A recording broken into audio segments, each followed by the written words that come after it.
Hello, everybody, and welcome back to another spoiler podcast adjacent to our prior podcast series, The Podcast Boys.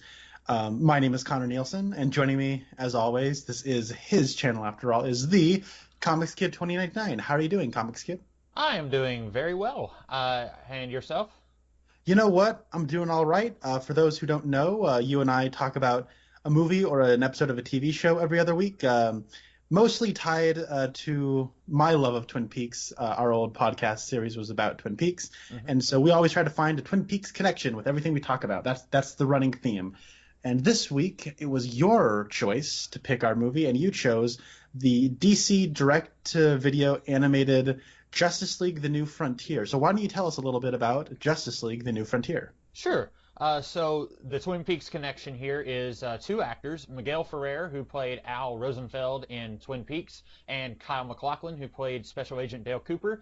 Here they play respectively John Jones, the Martian Manhunter, and Superman. This is based on the 6-issue miniseries from DC Comics from the early 2000s. It was written, drawn, and inked by Dave. I'm sorry. What's his? Wow, I just lost his name. I'm insulted. It's Darwin Cook. Darwin Cook. You know, I knew it started with a D. Dave Stewart. DC, Darwin Cook. Dave Stewart, though, he did the lettering, so I knew there was a Dave in there somewhere. This is all off the cuff, guys. I didn't even write down very many notes. I did write notes, though. But anyway, it's based on the book, and the book and the movie both cover the period in between the days of the Justice Society, a superhero team active during World War II, and the beginning of the Justice League, which was a superhero team that formed in the mid to late 50s. This is set in real-world history because it's got elements like the civil rights movement and McCarthyism and the beginnings of the space race set against the backdrop of the DC universe. And so that is the commonality between this movie that came out in 2008 and the miniseries that came out probably like 2003, I think, and it's got many of the characters that you would recognize, most of the founding members of the Justice League, so like the Flash, Wonder Woman, Superman, Green Lantern, Martian Manhunter. Connor is a huge fan of Darwin Cook, as am I. I like him, but probably you are a bigger fan, Connor, and this is a movie that you had never seen, as you told me last week, or last time we recorded, and so I had seen this movie when it first came out. I got it on DVD, and I watched it 3 times, once without commentary, and then there were 2 commentary tracks on it, and I listened to all of that, and then I hadn't watched the movie since then, and I hadn't read the book in a while. I think I read the book after I watched the movie, but it had been a while since I read the book also. We're both kind of coming at this movie anyway pretty fresh. So Connor, what did you think of the movie? And also I should say, we both decided, or we both talked about this when we decided we were going to talk about this movie, that we would be refreshing ourselves on the book. I read the book over the last couple of days, and then I watched the movie earlier today. Connor, did you get a chance to look through the book? I read about half of the book. I skimmed the rest. I ran out of time to read. Last time I read this book, this was back when it was 2 trades. I read through all of it in one night, and then I loved it so much, and now I've actually got the Absolute Edition, which I think includes somewhere between 8 and 20. I know that's a bizarre number of new story pages that have been put back into it. I don't know, and it was a very different experience I had reading the book this time. And so I skimmed the rest of it. I'm familiar with what the story and the plot points are.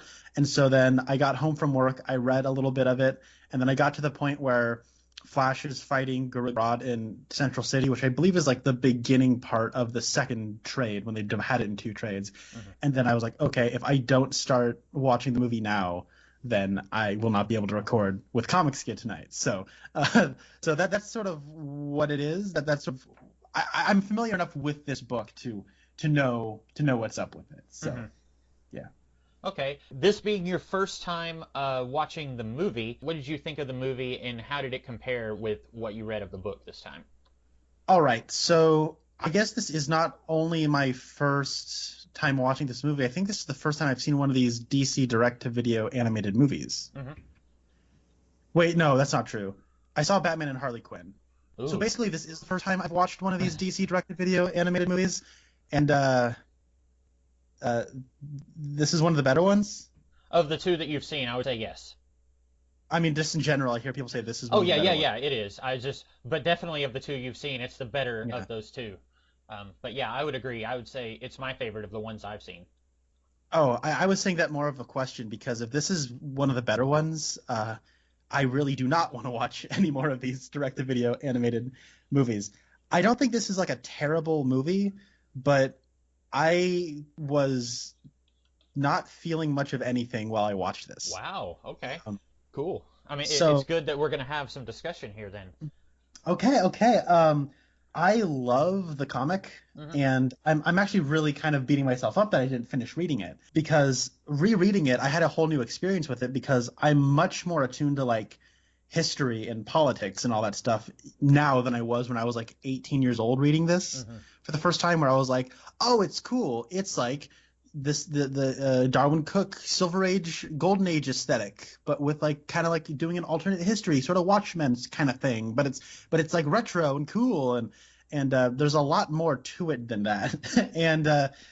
And then this movie just sort of seemed to me to be like, guys, isn't it cool that we're doing kind of a corny retro throwback? And I feel like it tries to faithfully adapt the comic without really it tries to adapt the plot. It doesn't really adapt the story. That's the way I would describe it. I don't think it's a very good adaptation, but just as its own isolated individual film, I found it to be uh, awkward, uh, weirdly paced, and a very shallow experience generally. That's sort of my experience with it. But I will say the best thing about this is Kyle MacLachlan as Superman. They put more scenes of Superman in this movie than that are in the book, and I know why, Hmm. because they got Kyle MacLachlan. I mean, that's not why, but I'm happy that they had more of it in because he's, I think, the best thing about this movie. Comics Kid, what? It sounds like you had a different opinion of this than I did. Tell me, what did you think? I didn't hate this movie, and maybe it's because I've seen most of the DC animated movies, and I don't feel very highly of any of them. I think most of them range from that was okay to wow, that was pretty bad. And this is my favorite of the ones that I have watched. I haven't seen them all. I'm not going to list all the ones I've seen, but I've seen, I'd say about 80% of them, and this is definitely top five. I'd say even top three. Okay. It does do quite a bit different from the book, but I am curious if you would feel differently about this movie if you hadn't read the book in a while. See, I don't know, and I'll tell you why. Um, so I've read Dune, and I've seen the David Lynch movie. Hmm. um, the David Lynch movie is like a weirdo B movie adaptation of like classic sci-fi literature, and I still enjoy it as like the kind of B movies I used to like when I was a little kid. You know, I tried enjoying this in multiple different ways. Like, okay, this obviously isn't going to be as good as the book is, but I kept trying to find a way to enjoy it, and I couldn't figure out this movie's tone. And that was probably like why I couldn't quite find a wavelength to just try and enjoy it on some level. Well, interesting. And I guess also I should say I'm curious if you would appreciate this more if you saw some of the. Well, no, I'm not going to go there because you've seen Batman and Harley Quinn, and that is, for my money, one of the worst of these animated movies. But I guess let's get into it. For me, I think one of the things that hurts this the most is the runtime. The book is 6 issues, and it took me about half a day to read. I do have the two trade paperbacks you were talking about. It took me about half a day to read the first one on Sunday, and then I got busy, carried away doing other stuff yesterday. So today I was like, oh, I need to read that second book and watch the movie, and so it felt like it took me even longer to read the second one today. And then I watched the movie, and I was thinking, oh, this movie will be about an hour and a half long. It's about an hour and 14 minutes long, and that includes all the credits. So it is not a very long movie. I remembered it being a little longer than that, and I knew that it wasn't going to be super long. I knew that these animated movies they're very limited on what they can do. And if you had even an hour and 35 minutes, like that's going to be an exceptionally more of a budget that they would have to spend to make that Right. much more movie. And so I think trimming this down to a 74-minute movie, if that, really hurt this story because they had to chop out a lot of the book. And some of it, I regretfully say, you probably could chop off pretty easily, and then some of it, you lose it. And like you said, you've got the events of the book, but not necessarily the story that the book had. And I'm still able to appreciate things about the movie and things about the book, and they're both doing very different things. But I think it is hurt by the short runtime. I would agree. The runtime is a factor. I think in terms of why I think the story feels kind of awkward is that it just kind of jumps around. And this was the second one they did, right? It was Superman Doomsday and then this one. Yeah, if you don't count, because there was another one, Superman Brainiac Attacks, which technically that came out like the year before Doomsday, but they don't really count that as one of this line of movies. Okay.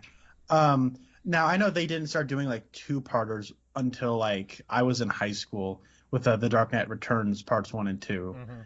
So I think it would be a little silly of me to say, well, what they should have done is split this into 2 movies. They weren't doing that. That probably wasn't even like a possibility. I guess first things first, I think the first issue here is I don't understand the passage of time in this movie. It starts off and we're in 1953 at the end of the Korean War. And then the very next scene, I know this because I've read the book, but it's 2 years later and it's the Martian Manhunter coming to Earth.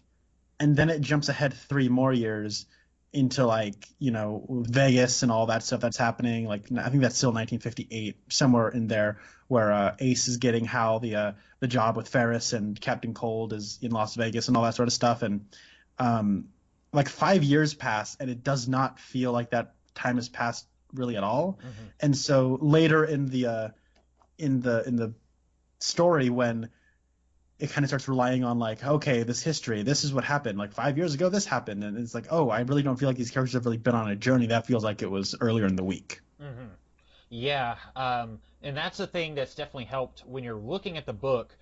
It takes a while for, when I say the story, I guess it's hard to nail down what I mean because you've got the story of all these characters coming together to fight this giant telepathic island called the Center, and that doesn't even come into play until about the last half of Volume 2. So, the last 2 issues of 6 is when that part of the story really comes together. But like just getting the characters all set up, I'd say it's almost halfway into book 1 before they're all fully set up and established.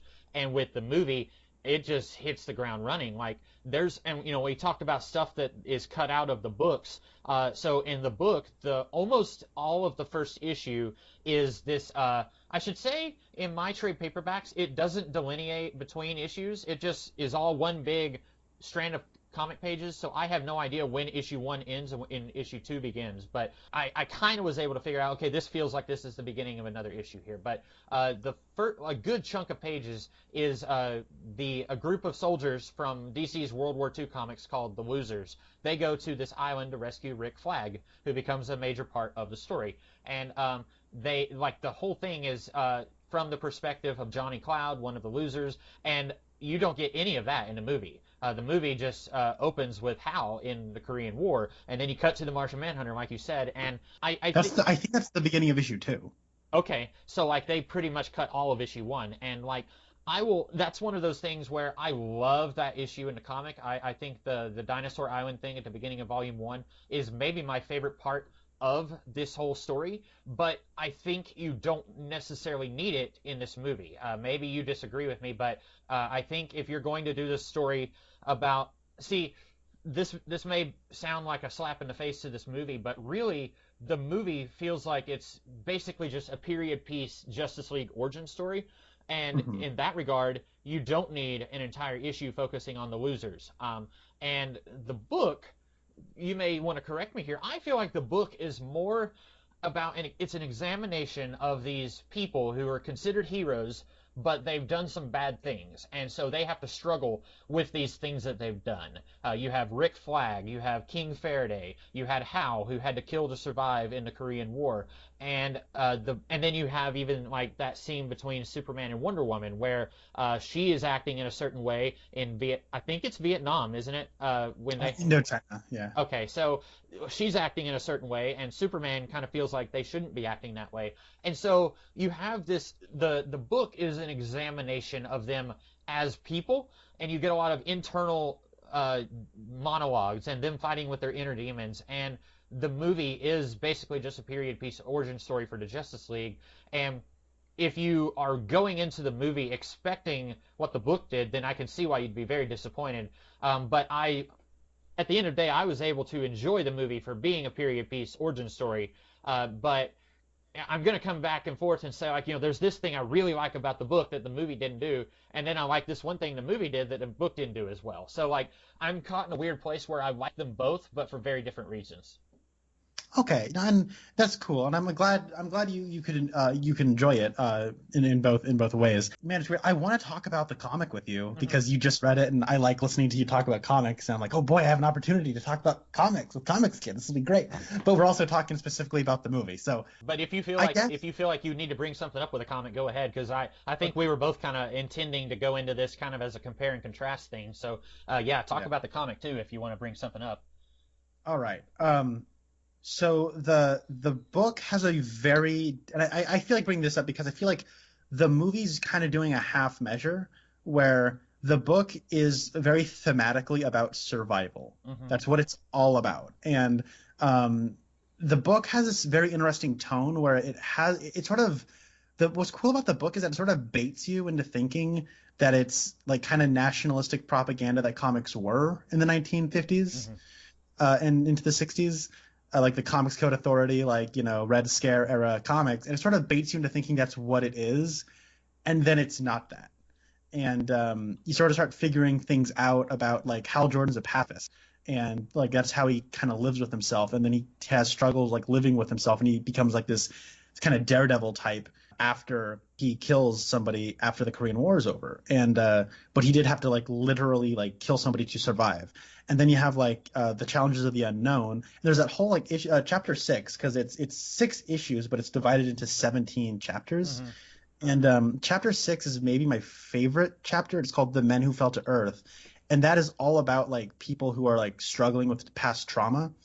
And that's where actually Steel's introduced, where he's, like, hanging from a tree because he's just been lynched, and he literally falls to the ground. And that begins with, like, the weird dream that Red Rider of the Challenges of the Unknown has, where they're inside that airplane and they're, like, falling out of the sky.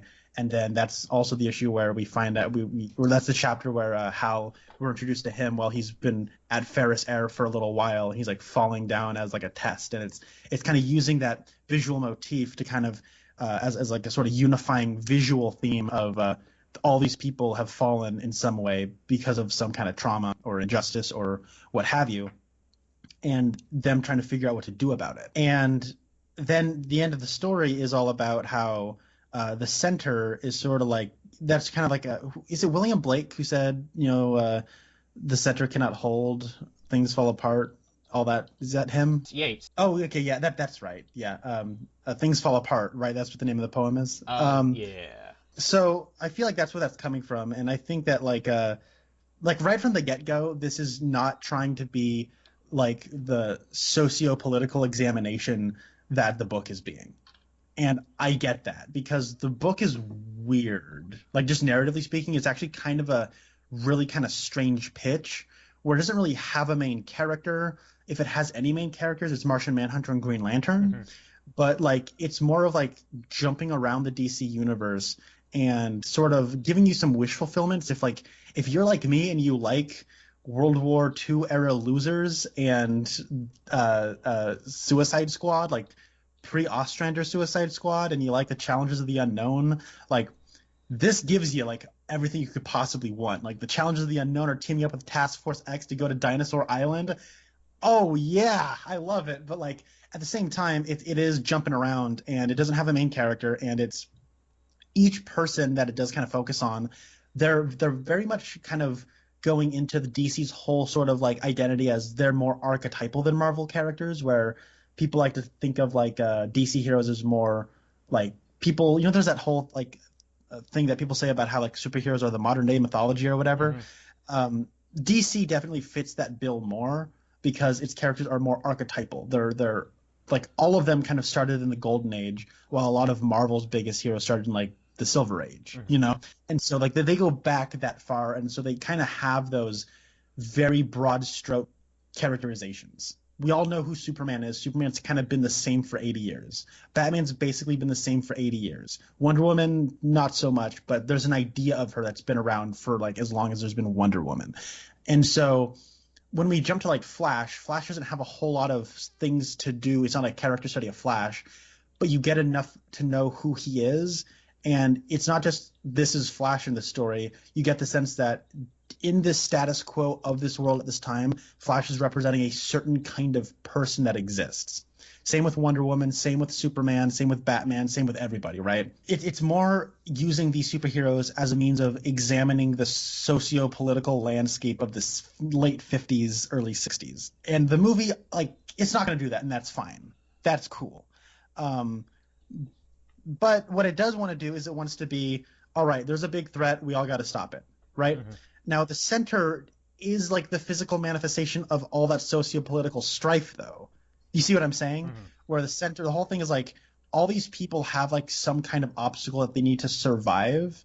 And the center is this entity that survives by destroying any threat, which is what the United States can do if it's scared enough. And so everyone in this story is scared and has like something that they need to accomplish.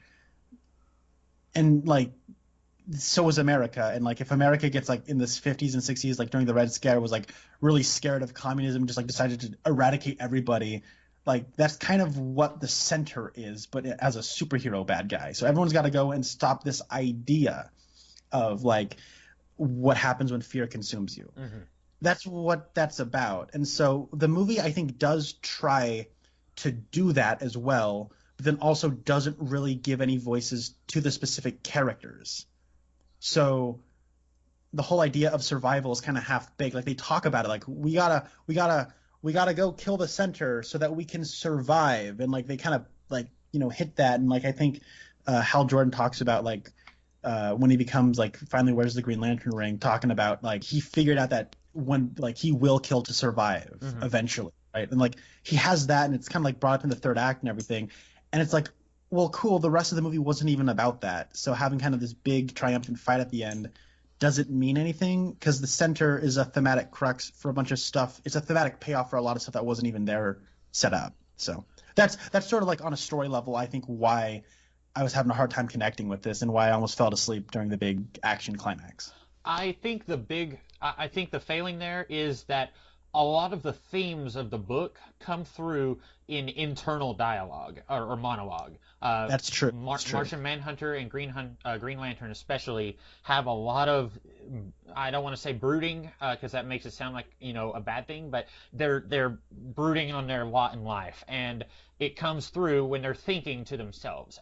You don't get a whole lot of them having a heart-to-heart with someone until close to the end. Martian Manhunter with King Faraday, and Green Lantern a little bit with Ace Morgan and a little bit with Carol, but even him, he doesn't really have as much of him getting to bare his soul like Martian Manhunter kind of does.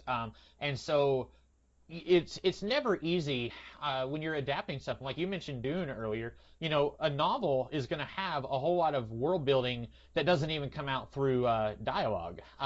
Like I remember in college in a class we read The Great Gatsby, and then we watched the movie, and the book spends like a page just describing the ocean, that the main character is on a boat and he's looking out at the sea or a lake or whatever body of water it was, and then the movie, it spends 5 seconds showing the lake, and then it has to move on with this story. And so like you can do a whole lot in words on the page, either in a prose novel or in a comic book, that you can't do in an animated or live action movie or TV show. Like that's just limitations of the genre. And I do agree that it limits this movie quite a bit. I do wonder, because I'm glad you brought that up about the whole use of internal monologue as a way of conveying a lot of like the perspectives of these characters. Like I think every character gets some kind of inner monologue, right? Like even what's his face, like the one Task Force X guy who gets like eaten by a pterodactyl in his like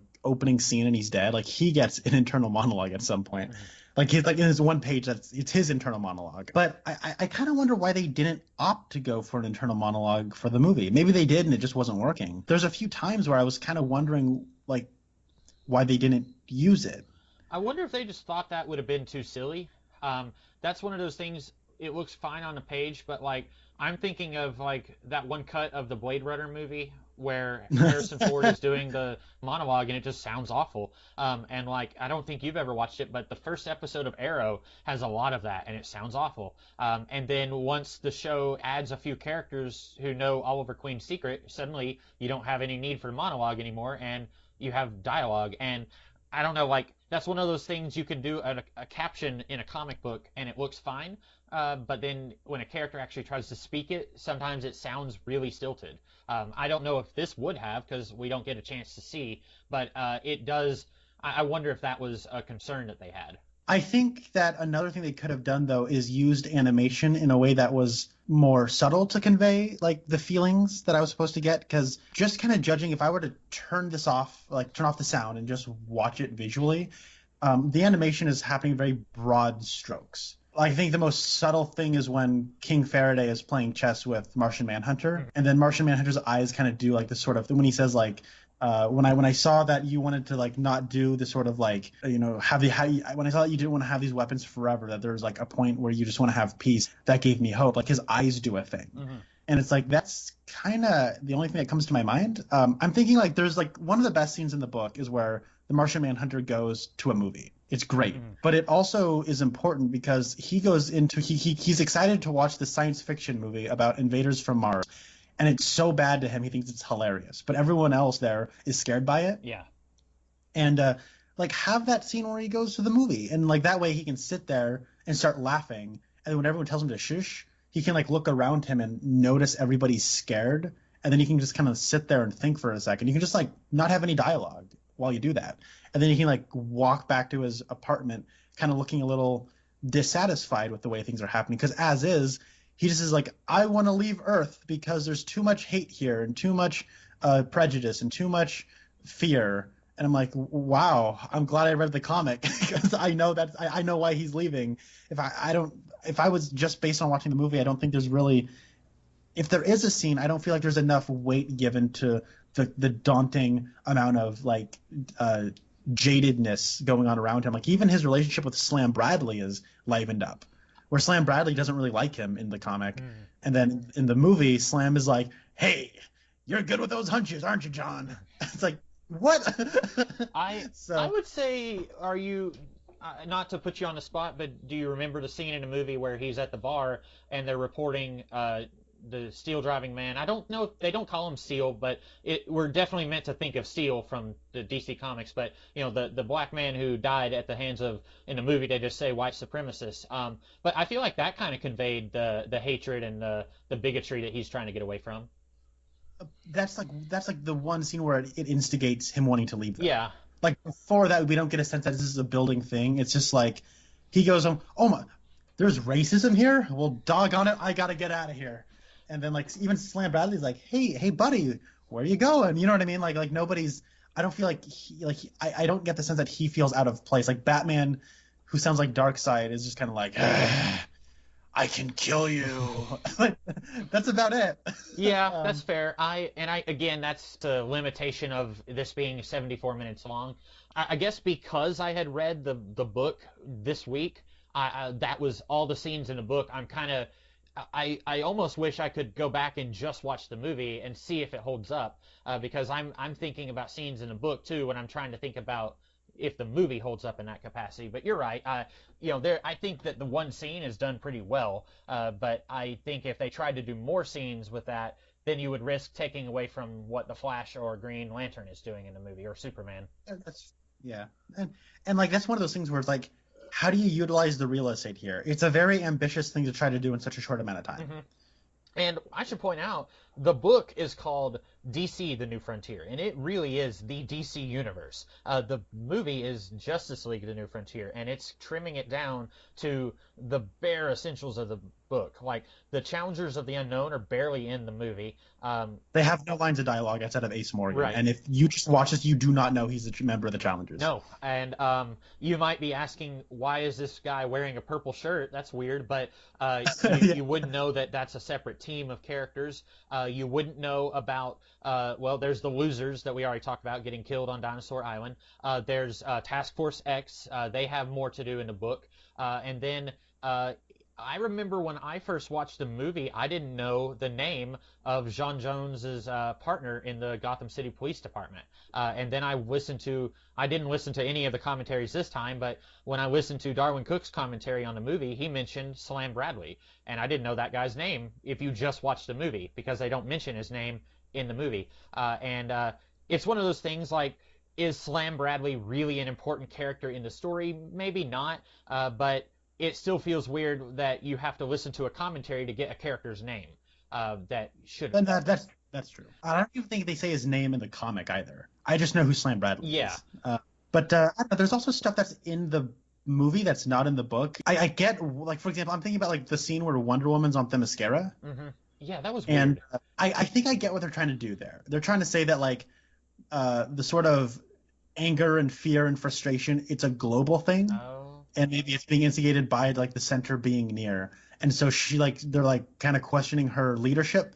Although I'm like, why is she the leader of the Amazons if she's been like in Indochina, like doing stuff for the U.S. government all this time? That's weird. But there's that scene where like one of her Amazon warriors is all of a sudden like kind of wanting to challenge her for power, the throne of Paradise Island, I guess.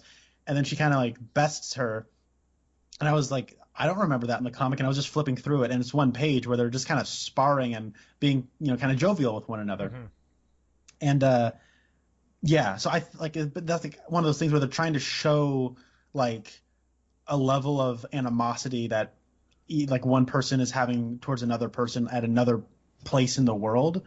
But I don't think it quite connects. It just sort of seems like one person's upset at Wonder Woman for a pretty good reason. If like you're the leader of a sovereign nation, or not a sovereign nation, but if you're like the leader of a community and you're just not in the community for a certain amount of time, I'd want a leader who's around more often. Although I would argue, what do the Amazons need leadership for? Like if all they do is swim around and read, like in the book, that looks like that's all they do. They swim and they read, and they play with their swords. That sounds condescending, but they don't do a whole lot.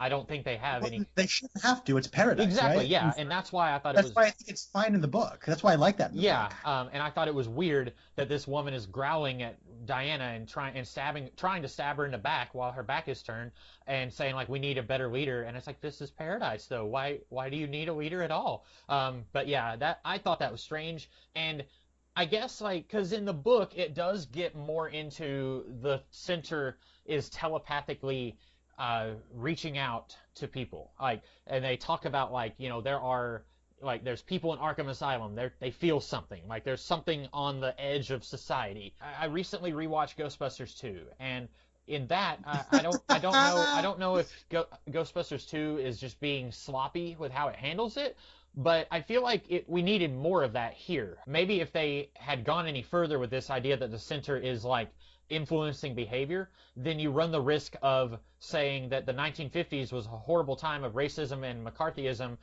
because of the center influencing humanity. And you don't want to do that because that kind of cheapens those real life events, That's true. And I think the book actually does a really good job of avoiding that, where it is kind of like there's already a level of animosity and stuff going around, and that sort of is what draws the center to the people, is that it was the people who kind of instigated it first, and now it's only getting ramped up higher and higher. And I don't know, I think based on like the way the thing starts is it's like, I am the center and I'm coming for these people, but I think even the center does a good job of being like, these people like have like really vicious instincts, and it kind of jumps through like the hand holding a club, then a knife, then a sword, then a gun, So. And I like the animation there. I thought the animation there was really fluid. There were some parts of that look like they just took a scan of the comic and threw it up on the screen. And I love Darwin Cook's artwork,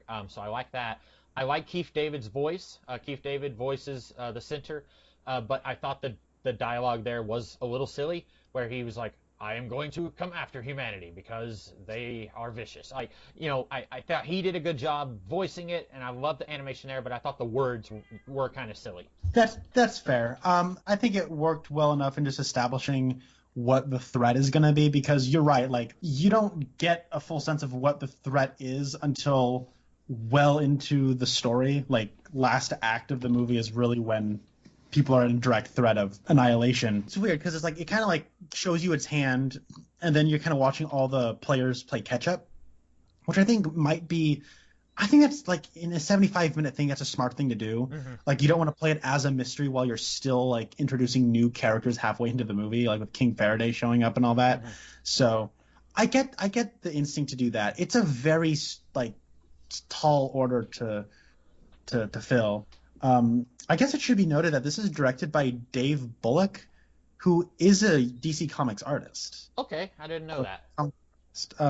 I recognize that name. I've only seen him do cover art, and he does kind of do that.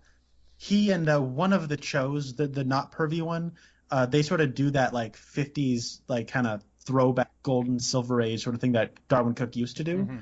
Mm-hmm. So whenever I see something that looks kind of like a Darwin Cook kind of style thing, it's always the one Cho who's not the pervy one, or it's Dave Bullock. Is it Michael Cho? Yes. Okay. I follow him on Twitter, and I knew his style was very similar to Darwin Cook's. Like you said, it's very cartoony, but when I say that, I don't mean it as a bad thing. I love this style of art.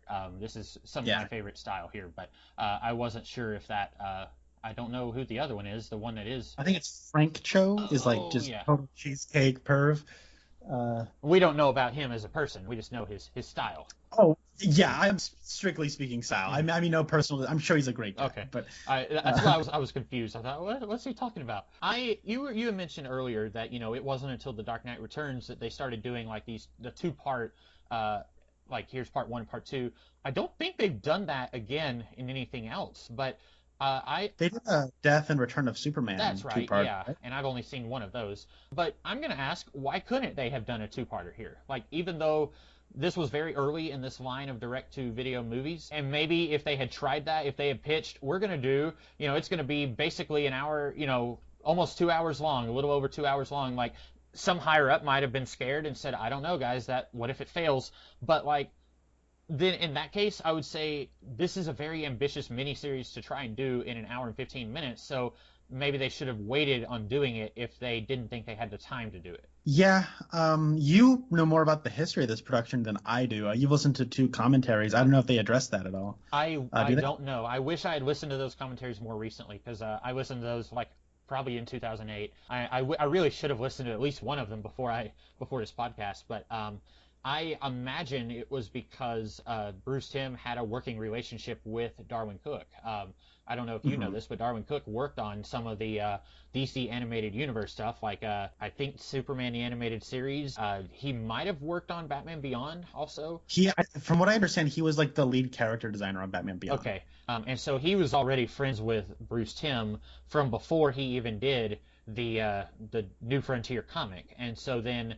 After the comic became kind of a big thing, I'm guessing, and then the DC direct line of movies started in 2007, they probably were like, okay, what next? And he was like, hey, I'll give my buddy Darwin a boost, and then he can come on and he'll have some work here, because he's credited as a creative consultant. So if I had to guess, that was probably the rationale behind it. And I like it more than you, so I'm not complaining, but I do think we could have fleshed out some characters. Like some of the complaints you have, I share those complaints, even though I enjoyed the movie more. And I think those complaints would have been less of a problem if we had more time to explore the story in these characters. Yeah, and I don't hate this. I don't know if I'd call it bad. Like it was just kind of like one of those things where I was actually quite excited to watch this, because I'd heard from multiple people that this was like one of the better animated movies. Like people will say it's Batman Under the Red Hood, and then this. One thing I do really like about this movie is there's a scene between Superman and Lois on the top of the Daily Planet that I think does a really good job truncating that whole perspective. Yeah. The beginning of the book, it's weird. It kind of like tricks you into thinking that you're reading like a sort of Watchmen, Dark Knight Returns style comic. That's kind of more cynical, where it's like Superman, fought Batman trying to bring him in, and then later you find out that was planned. Yeah. And then Superman is an instrument of the government, like Dark Knight Returns, and it's an alternate history thing where superheroes are now being controlled by the government, like Watchmen. And it's kind of doing something like that. And then like when they're in Vegas, like Lois Lane is like a full-on McCarthyist, and you're like, what? Mm-hmm. And then like later in the story, you find out that's not actually the case. That's a cover she's putting on, and like to stay safe, right? And it's like, or to get closer to stories, and it's like, okay, there's much more going on here. But like it kind of shocks you when you see that at first. I'm like, oh my god, I don't remember this. Yeah. This is insane. Way to throw Lois under the bus. Jeez. And I'm like, but then like there's actually kind of more rationale to that. And I think what's important is that like Superman needs to be like the shining example, right? He's also like kind of working for a government that doesn't share his values anymore. And so he's trying to find a way to inspire the values in people while still trying to work around the system that he doesn't. Because like Superman, like doing the good stuff in hiding is not Superman. He wears a bright blue and red suit, like, and so like him kind of struggling with that is very interesting. And I think kind of right out of the gate, just kind of like having a conversation with Lois, like explaining why it's a tricky time for him. That was a good way of like communicating his arc throughout the whole thing, because Superman's not that big of a part in the story, and I was impressed by that in terms of adaptation. Yeah. And I think it allows us to introduce Batman in a better way, because in the book you see a newspaper that tells us a little bit about the fight between Batman and Superman. I think showing that fight between Batman and Superman, I think that's not a great introduction of Batman. Obviously, no one needs to be introduced to Batman. Everyone knows who Batman is, but I think just getting into this movie, the first time you see Batman is when Jean walks into that church where the boy is about to be sacrificed, and Batman is fighting like 20 cultists, and I thought personally that was a really cool introduction to the character here. Whereas, I mean, it's also cool if you think that he defeated, an invulnerable Kryptonian by himself, but we've seen that before if you've read comics. So I don't know, I kind of liked his introduction in a movie a little better than seeing that little newspaper story first. See, what I like about, and it's one of those things where the first time you actually do see Batman in the story of DC, The New Frontier, is that same scene. Mm-hmm. But you're right, like they do show you him through a camera lens with like the picture of him fighting Superman, and then also through like Iris West recounting some history. It's basically like catching up to speed. Like, okay, Batman is Rorschach, Superman is out of Dark Knight Returns. Think of it like that, basically. Batman's the one that got away. The Keene Act was passed, but the JSA, I mean the crime busters, I mean the JSA turned themselves in. Like it's stuff like it's kind of communicating that. I think that same idea. Did you read the foreword in the book by Paul Levitz, where he talked about in the 80s he wrote a Justice Society story? Basically, it's this, where the House Un-American Activities Committee asked them to unmask and they said no, and then they disbanded. And he wrote that, I want to say before Watchmen came out, but it would have been right around the same time, like really close to the same time. But I thought that was kind of interesting, because there's definitely, I was also noticing a lot of parallels to the Watchmen here, but I think also, like you said, there's a little bit of Dark Knight Returns there. I think there's a little bit of that comic Paul Levitz wrote with the Justice Society. I think there's, he's drawing from bits and pieces, and I think in some ways that works really well. And I like the way he subverts it, because Darwin Cook, I know that on a storytelling philosophy level, does not really agree with like your Frank Millers or your Alan Moores. Mm-hmm. And so that's why I kind of like it tricks you into thinking that's the kind of story you're getting, but then it becomes a very Darwin Cook story. Now, I know that Darwin Cook got started as like an animator, mm-hmm. and I don't know if this was his first comic book work, but like you actually look at how old he was when he got into comics, like it's a while into his career. Like it's kind of interesting. Yeah, he wrote a little afterword in my volume 2, dated 2005, and he said he was 42 at that time, and so that would have been a year or two after this comic, and he might have been doing like, I think he had a run on Catwoman, but I don't know if that was before or during New Frontier. This is definitely like the thing that I think turned him into a household name. If he was doing other comic book work, I don't think that it was. I don't think people knew him by name yet. But this is what turned him into like, oh, it's the Darwin Cook. Okay, yeah. And that's interesting. I was not reading comics, and I don't actually know a whole lot about comic book history at the time of this release, so I didn't know it was a big deal. So I guess it must have been a big deal enough for this to be the second story they chose to adapt for this line of animated films. Mm-hmm. Yeah, I mean, Darwin Cook, he's my favorite comic book artist ever. And I think he's an extraordinarily talented writer as well. On a writing level, I think it's interesting because there's a couple of places where he just kind of gets bogged down and like, okay, I got to exposit. King Faraday is actually a very interesting character, but his first scene, wow. It is just, this is history. I am explaining this to you. Do you get it, Hal? Shut up. Don't talk because I need to get through this exposition as fast as possible. It's like, oh my God. For anyone, it's the NASA scene, right, where he's explaining NASA, the formation of NASA. Yeah. And he's also explaining how like he's like the head of Argent, and like Task Force X and Argent are like kind of two like sister government agencies. They don't explain any of that really in the movie except for we're going to the moon. And it's interesting because I like how that scene kind of truncates a lot of things, but I also don't think it leaves enough in. Like when he just shows up with people and starts like, you know, taking in the crazy guy, tries to take in the Flash and all that. It is like, so what's up with this guy? Yeah. But then it also does kind of help it because he's not going to get bogged down. Because if you're not going to get the exposition about right out of the gate explaining how this world, like this movie does not get into the McCarthyism like at all. And so if you're not going to get into that, then you shouldn't get into the whole like how NASA's being formed and we need the space race and all that. Like you don't need it if you're not going to do the other things. So Yeah, and I think some of that, again, I'm going to sound like a broken record, but it's a 74-minute movie, so they Yeah. don't have the time that they need to cover all that. I was noticing also a big thing that in the book doesn't really intersect with the rest of the book. It kind of does, but his name is John Wilson in the book, and I don't think they call him Steel, but like I said, visually he is meant to look like Steel, but I think he is the inspiration for John Henry Irons, the character Steel, because at the end of the book we see young John Henry reading something, and he's sitting next to John Wilson's grave.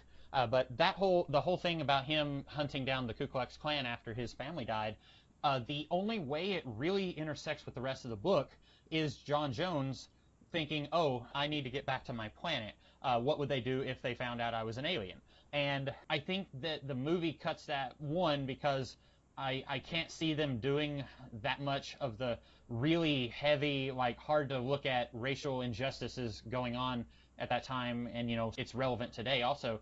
I can't see them doing that in an animated movie. There's some stuff they get away with in this movie so that it can be a PG-13. Like there's a suicide at the very beginning of the movie. It's off screen, but it's pretty clear what's happening. And then like there's a few swear words here and there, but I can't see them having like the Ku Klux Klan, lynching people in an animated movie. And so Yeah. I think that even if this runtime was longer, we probably wouldn't have gotten that. And the McCarthyism, that's kind of, it's a little lighter, it's a little easier to watch, but I think along the same lines, it would have been difficult to handle that with care in an animated feature. And it probably would have been like, it's a lot of details and like history you have to specifically work out because you have to explain what McCarthyism, but how the DC Universe version of McCarthyism differs a little bit slightly from like real world, because like when it was actors and Hollywood people, they could just like blacklist them. Mm-hmm. But because superheroes have superpowers, you can like sanction them. You know what I mean? Like, and they have secret identities, so they can still live in secret and stuff. And like explaining all of that just as a means of like, it's not even world building, just world establishing would be way too much, especially if you only have 74 minutes. Mm-hmm. The Steel thing, and I say Steel because they don't call him Steel, but like they have like the John Henry like rhyme going on next to it, and like that's it, he's Steel. What I really like about that is like it's a way of like talking about like if you're talking about like late 50s 60s, obviously race is one of the biggest historical things happening at that time, right? Like that's like around the time the civil rights activism was really like getting big, like Martin Luther King Jr. and Malcolm X, and like those figures really started to emerge then. Having Steel there as like to address that is cool. And what I like about that is when I was first reading it, I was assuming these were flashbacks, Mm-hmm. and then the news reports on it, and you realize it's not a flashback. This has been happening concurrently. Yeah. And that's like a really great way of kind of using an like I don't know. I thought that was a really great device because it really kind of throws in like kind of a real world problem in a way that feels more urgent than it would have otherwise if they just had Steele come on in and he's interacting with Jimmy Olsen and saying like, "Oh man, racism's really bad, am I right?" Mm-hmm. You know, like it feels much more urgent, and it kind of like pulled the rug out from under me, and it kind of makes me think about like, wow, if I was just assuming this was before the '60s, but it is in the '60s, what am I thinking about racism now that I might? What about racism that I think is outdated might still be relevant? You know, so. Yeah, And and as like today being like Blackout Tuesday and all that, it's very very relevant. yeah, So and that was something that was really hard for me to read this. Like, the book ends kind of on a happy note. Like, all the horrible stuff of the '50s, we're leaving that behind. We were all able to work together to defeat a common enemy, and then you get this happy, upbeat, look at the bright future we've got coming speech from John F. Kennedy, and then stuff going on today in 2020 is still like it looks just like what is happening in this book that's set in 1958. And so it's really difficult for me to read that. And I agree with you. It would have been very difficult to integrate that subplot with everything else that was going on. It would be very tasteless to have Superman, air quotes, solve racism. yeah, and I commend them for incorporating it in a way, and I also understand that having that seemingly unrelated subplot on a plot level, it's unrelated to what's happening up until it affects Martian Manhunter. Mm-hmm. When he's seeing it through the news. So I do commend them for even like having a couple of nods to it throughout. So And the movie does have, like, when Batman is looking at all the information he has on the center, and I think Martian Manhunter has on his wall a picture of him. So it's referenced. It just doesn't get the screen time it got in the book. and I get why they wouldn't do that. Yeah. Because like it's 74 minutes and on a plot level until it affects Martian Manhunter and he sees it through the TV. So, but I will say that like I get why they tried to adapt this.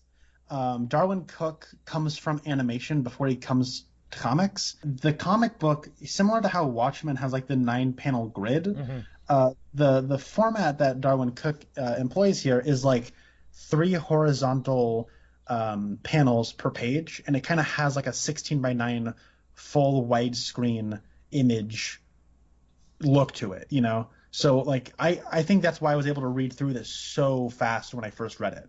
It's because there's so few panels, and he has a very simplified, comparatively speaking, detail-wise, it's more simplified and cartoonist than other artists. But this time, I was just so wrapped up with the gigantic Absolute Edition, marveling at every detail, and just when I turned the page and it was a 2-page spread, I was like drooling. I'm like, yes, this is what comic book art should be.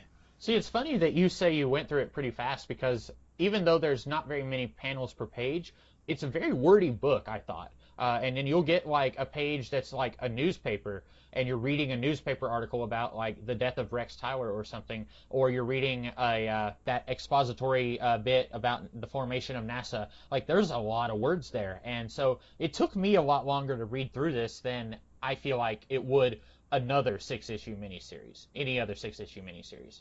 Yeah, no, that's fair, and it should be noted that each issue was like 60 to 70 pages long. Yeah. Like there are long issues. I guess where the movie is concerned, to get back to it, something I just remembered. One of my favorite aspects of the book is the King Faraday Martian Manhunter friendship subplot, and it's kind of disappointing that it's all condensed down to one scene. It's just they're playing chess, and then he saw his mind, and that made him okay. And they're like, all right, we good. Well, I didn't think that it was handled very well in the book. We may come to fisticuffs on that one, but I know you're a huge fan, so I don't want to like especially speak ill of the dead, but I was a little confused about how Faraday and Rick Flagg both are handled. Where Faraday is like kidnapping people, and like technically they're masked vigilantes and there's a law against them, but like they have publicly announced that Rex Tyler is dead, and then later in the book you see that he's alive and they've got him inside a cell, and like they're just kidnapping people, I guess because they want to. And then Martian Manhunter telepathically says, well, he's You're a good guy, so I like you. And I feel like there needs to be more than that. At the end, he dies trying to defend, America against the center, but I didn't really think there was enough done with he. I don't feel like he got comeuppance for his part in hunting down American citizens. That's an entirely valid criticism. I get it. What I like about that is that I like King Faraday in terms of like as a stepping stone for Martian Manhunter. Mm-hmm. Where Martian Manhunter is like just so good and kind, where this person kidnapped him and is kind of a monster, but then he's like still choosing to kind of acknowledge that like this person has some good in them, where like they have noble ambitions even if they've kind of gone astray. And then like seeing that kindness rub off on King Faraday, where he's like, oh, I don't have to be a jerk, but then he doesn't really get a chance to like go off and like try to redeem himself with like actions later in life. Mm-hmm. He gets to sacrifice himself and go, all right, taking the easy way out, sacrifice time. So incidentally, they take the death of Johnny Cloud from the beginning of the book and they give that to King Faraday in the movie, because in the book King Faraday just dies from psychic attack.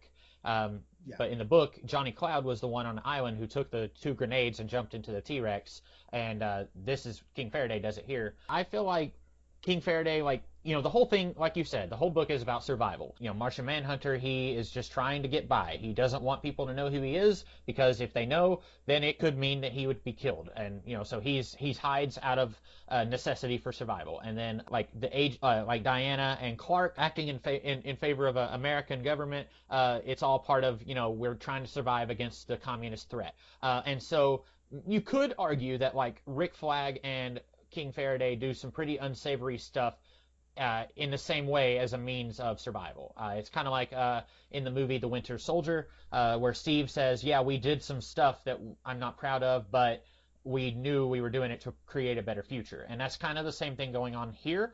But the difference is, in The Winter Soldier, we don't see the stuff that Steve did that he's not proud of. That's true. But we do see King Faraday trying to kidnap people. And then the worst thing that happens to him other than dying is the Flash punches him. And I thought that was a funny scene, but I feel like the book kind of skimps on that. And that was one of the things where I don't think it's handled much better in the movie either, but it's, I think it's handled about the same in both. That's fair. I get that. One thing, see, I actually quite like the Rick Flag character in the book. Not like, that's a guy I want to go grab a beer with. not in that sense. Like, in the sense that, like, there's a lot of thought that Darwin Cook puts into that character. Yeah. Where it really feels like maybe, like, Darwin might be basing that character off of his dad or something. And we don't know, like, but really, yeah, it could be, yeah. That's what it feels like. It feels like somebody he knew was like this. And so there's like a level of affection given to him, even though it's very obvious based on the rest of the story that Darwin Cook does not agree with this man, like politically, ideologically, or anything. But he understands him as like a broken man who's trying to like redeem himself, but also not understanding that he's like kind of working the system to his advantage in a way that's damaging to other people. Mm-hmm. And so I think it's like a very fascinatingly written character, and I think there's a lot of that that's lost in translation because, like I said, there's this thing's too short. It has to adapt the plot, not really the story. Well, and the movie misses the best scene for Rick Flagg. Yes. First of all, in the book, if you've only seen the movie, in the book, Hal Jordan, while he's testing on this mission I guess I should explain a little more. The American government finds out that Martians exist, and so they are going to send a manned flight to Mars, I guess to contact the Martians, but they also bring weapons on board in case the Martians are hostile. And Hal Jordan is going to be on that mission, and then in the book, he can't follow orders, so Rick Flagg says, "You're out." And so Hal is on the ground while that mission fails. And then it's actually one of the other members of Task Force X who kind of makes the mission fail. And then Superman has to rescue a couple of the challengers of the unknown get involved. It's a whole thing. In the movie, Hal is actually on board, and he doesn't even find out that there are weapons on board until Rick Flagg is about to blow up the ship. And in the book, they actually explain, because Rick Flagg dies on that mission, and he explains to Hal that I knew your dad, and he was always bragging about his two sons because they worked with Chuck Yeager in the war, and so like there's a whole layer of the character that's completely missing in the movie, and I don't like that. I like this movie better than you, but I wish we could have gotten more of that. Yeah, and like it's one of those things where it gets reduced to like a fight scene. And I think I'm gonna say I know we're not. I don't. I've got some more notes, but I'm gonna say I think this movie would have hold up a lot better if you've never read the book. Because I saw it That's before I ever read the entirely book, and yeah. I think it's a pretty good Justice League origin story. If you don't know anything about the actual source material, but then you lose a lot of good stuff trimming it down to an hour and 15-minute story. Yeah, let's talk about this as a movie though. I don't know what the budget of this was, but I don't think these movies cost a whole lot if I'm just judging it on the animation. I think honestly the animation in like Batman the Animated Series was better. Really? I don't know how fast they have to churn these out. It's not like just like character models. The character models are fine. They look enough like a Darwin Cook drawing while also being more to the benefit of like traditional animation. Yeah. But I do think there's like a jerkiness to it. You know, like I'm thinking about the scene where like Iris is getting hit on by like the crooner, and like there's like it's weird. It's like they'll move to a pose and then kind of stay at that pose while like kind of pivoting just a little bit, like with their neck craning or their back kind of arching back and forth a little bit. But then they like move their body to a different pose, and there's like a level of unnaturality to it that I find off-putting, and there's like it's like kind of jerky a little bit too, and the same thing with the voice acting as well. I think that some of the like it doesn't feel like any of these people were like knew who they were talking to when they were reading the lines, and so a lot of it like except for Kyle MacLachlan, who I think is awesome as Superman. It's like his superpower that he can transcend everyone else when it comes to voice acting. But I will say like Miguel Ferrer is quite good here. I think he's kind of miscast though. I feel like there's three people that you should just switch the voices like round table style, Mm-hmm. and you're good.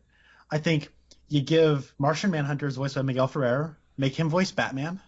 Batman is voiced by a monster, so you give that person's voice to the center. And Keith David is good as the center. That's a good voice, but give him to Martian Manhunter. You know, I don't know, like he would also be a good Martian Manhunter voice. So if like he just like swapped like all three of their voices, I think it would be better. But I will say though, I know everybody wanted Lucy Lawless to be Wonder Woman in the '90s. Well, you finally got your wish. She voices her here. But I was actually impressed by Brooke Shields as I believe it's Iris or Lois maybe or Carol. Sorry, yeah, it's one Carol. of those ladies. All those broads look the same. all those brunettes. Okay, but in all seriousness, in the book, there's a scene that has Dinah Drake, Selena Kyle, and Lois Lane all in the same scene, and I had a lot of trouble telling all those ladies apart. And I think Darwin Cook was an amazing artist, but in that scene, I was having a lot of trouble. And like, I think it's a situation where with a man, generally an artist is willing to make them look a little rugged, put some lines on their face. But with a woman, you want them to look sexy, and you don't want to put a lot of lines on their face. And so that makes it difficult to differentiate them when you have three women all with black hair in a scene. Okay, that's very interesting because I could tell the difference between them. But in that same like scene you have, or in this book you'll have like Rick Flagg and Wildcat Grant and like Rocky from what's his name, Rocky Hudson. The Challengers, that guy. The guy from the Challengers, not Rock Hudson. Who? Rocky. So, it's not like, Rocky Ryan, is it? It's something. It's Red Ryan. Okay. Whatever. But like they all look the same to me, and like when he first shows up, Rick Flagg looks like Clive Owen, and I'm like, okay, in my head he's gonna sound like Clive Owen, and then Wildcat Grant started to sound like Clive Owen to me too, and I'm like, wait, no, this is a different guy. What? He's got a little bit more cracks on his face, but like, isn't Rick Flagg also 12 years older? So he might have, but no, it's Wildcat Grant. What am I thinking? So it's interesting. I didn't have that because I think that Darwin Cook's body language, specifically for Carol, looks so much different than everybody else. Like specifically like Lois, but I can understand why you would get confused. I just think it's funny that I was confused by three black-haired dudes who were also in this story. I guess I didn't have that problem because, first of all, I didn't think Wildcat was in the movie because there's someone talking to Iris at the club, and I thought that was a singer, like a lounge singer, because Captain Cold. It is. Okay, yeah. Was Wildcat in the movie? He's on the TV because Barry's watching the boxing That's fight. right. Yeah. Okay. Well, so I've got several things I wanted to say. First of all, King Faraday is voiced by Phil Morris, who did play the Martian Manhunter in Smallville. So, Whoa! and Phil Morris also played Silas Stone in the live-action Doom Patrol series. So he has done the rounds on DC Comics characters.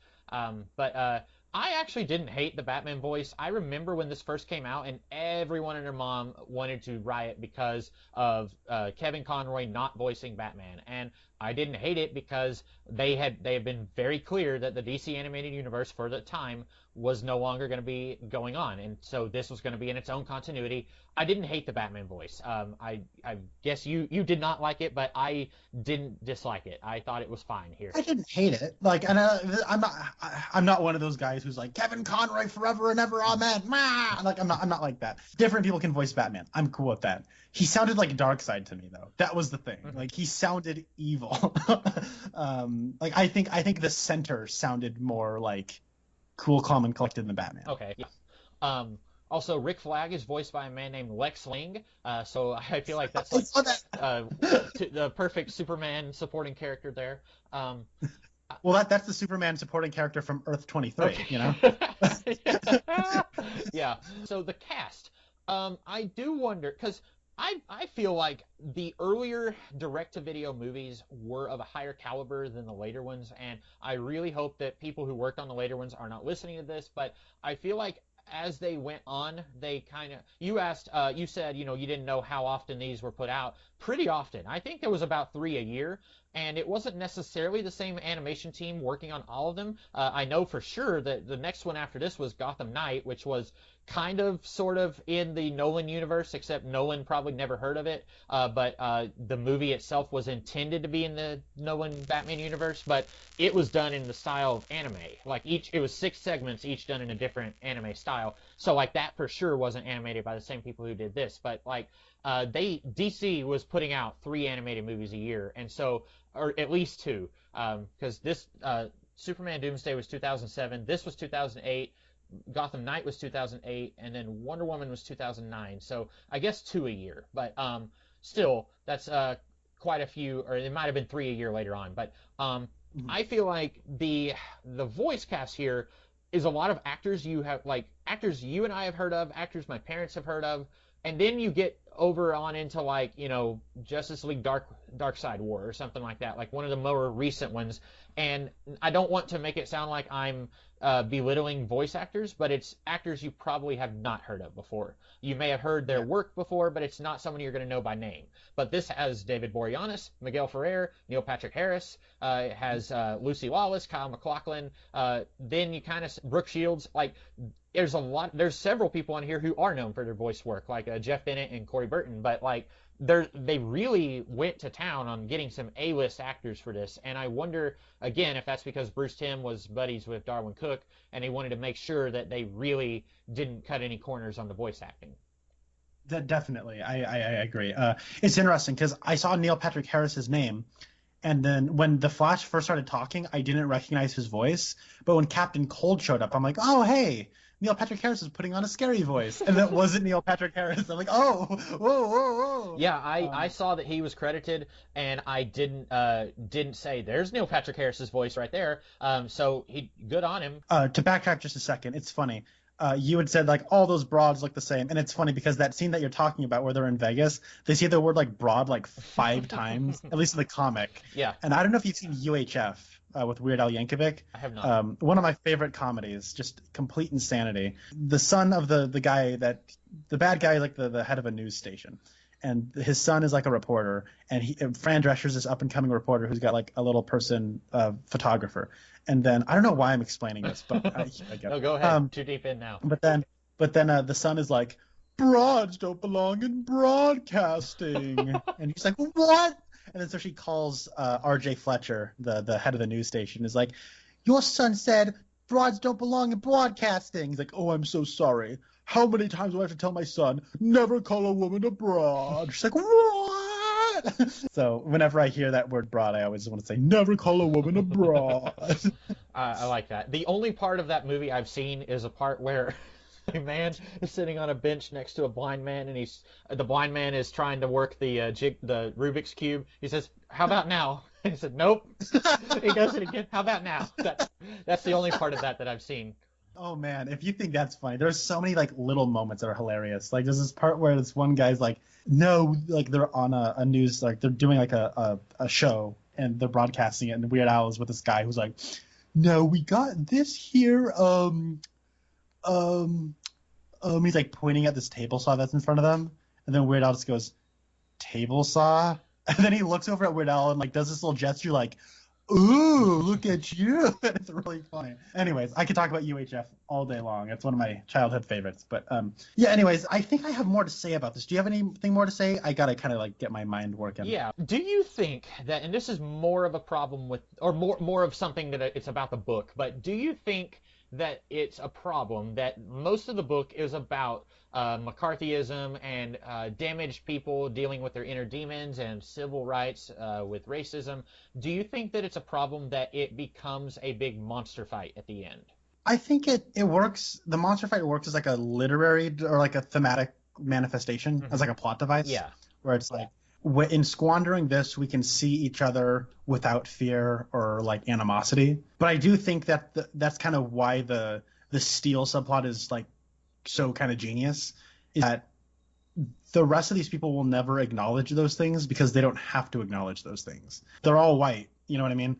And so I think that like those more social issues that are gonna keep persisting is being acknowledged. Maybe having a little bit more follow through could it help out? But I think that Darwin Cook was trying to avoid sounding preachy or trying to do a less is more approach with that, and not trying to like put his foot in his mouth. Yeah, I don't know. There's a little bit of ambiguity there that kind of it ends on this note of like, and then we all fought the monster and nobody hated each other ever again. But I do think that when it comes to like, these are all heroes and they all need to be on the same side to like fight the bad guys like the Joker and Lex Luthor and whatnot.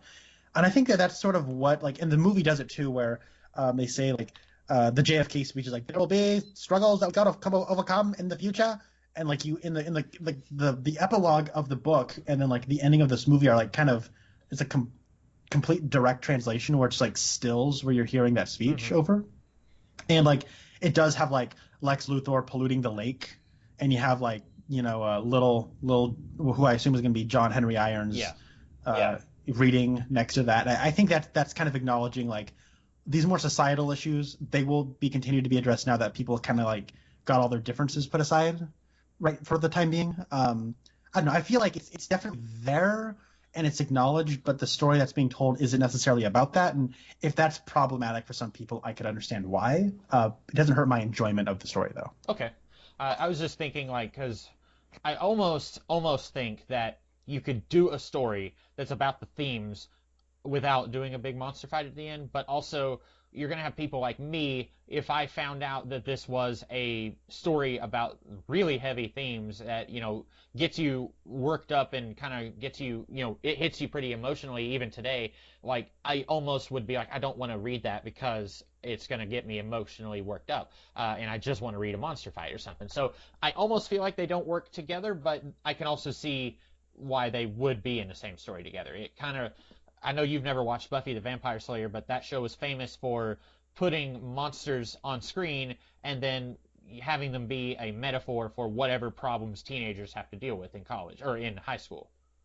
So I guess it could kind of be like that. No, I like that's kind of the vibe I get from this from the threat, the Monster Island threat. But if other people don't, I could also understand that. It's not, I don't think the connection is as drawn, is as connected. And when it comes to the movie, I feel like the monster threat is like more like visually stimulating, where it's like, all right, we're fighting some dinosaurs and on this weird island. But I think that, like I'd said, like I don't think that quite translates. So if you do just want to watch a dinosaur fight, it's cool. But on a more thematic level, like I had mentioned earlier, it is more of like a half measure. Yeah. Do you? I'm going to say something positive about the movie, something that I think it does a little better than the book. I like that at one point after Flash has fought Captain Cold, the Center speaks through him, and then when J'onn J'onzz and Batman have rescued the kid from the cultists, one of the cultists is spoken through by the Center. I kind of like that. I think it is good to set up the Center in these separate subplots a little earlier. The book also kind of goes through a little bit more with the partnership of J'onn J'onzz and Batman, where Batman has a key and Martian Manhunter has a book, and then later Batman gives the key to Martian Manhunter, and Martian Manhunter is able to see that the Center is already here, and that's where Volume 1 ends. But in the movie, they just have a cultist speak through the Center's voice, and I think that works a little better, setting up the Center in these separate subplots. Whereas in the book, you've still got the Center in the Martian Manhunter subplot, but like with the Flash, he doesn't really get involved with the Center stuff until he sees it on TV. And so I kind of like that better in the movie. Yeah, that's actually a good point, and I'm glad you brought that up because I did forget about that. But while I was watching it, I did take note of that, and I think that, like we keep saying, this is only a 75-minute movie, and that's when like that whole like chapter where they're in Vegas is one of my favorite chapters of the book because it's just a lot of fun. You get a boxing match that's fun. You get all the people are there, but like they're with different people. So Lois is with Bruce, and then Oliver Queen's there, and then Selina Kyle is there with Wildcat Grant. Is that, they said Selina, but is that Selina Kyle? Yeah, they said Selina, and I know in Darwin Cook's Catwoman run, actually, she was friends with Wildcat. I don't know if that was a thing that was set up in the DC universe before his run, but Okay. I thought that was strange because Bruce Wayne was also there, and I figured that they would have been there together if she was going to be there. And I don't know who Dinah Drake is. Who's that? That's long story short, Black Canary's mom, or the original Black Canary. Okay. Okay. It's a weird long story. It involves alternate realities and mind washing, so I won't get into that. I would be disappointed if it didn't include all of that. So, but then you also have like Ace Morgan is there with Hal, and then like you know what I mean. Like all the people are there. Like Iris is there because she's a reporter. Like you have all these people, but they're not with who you expect them to be with. And I think that's fun. Like Carol Ferris shows up, and Hal Jordan's also there, but they're not together yet. And Bruce and Selina are there, but they're not with each other. And like that's kind of fun. And like then you have Captain Cold show up, and you get that awesome set piece with like Flash running around Vegas. It's a lot of fun. Great chapter.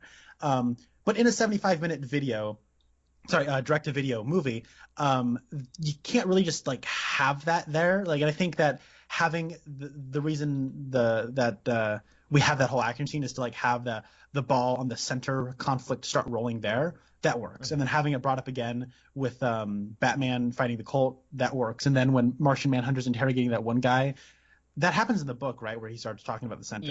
Yeah. And in the book, I feel like it goes on a little longer. Whereas here, again, 75 minutes, he asks him a couple of questions, and then Faraday walks in.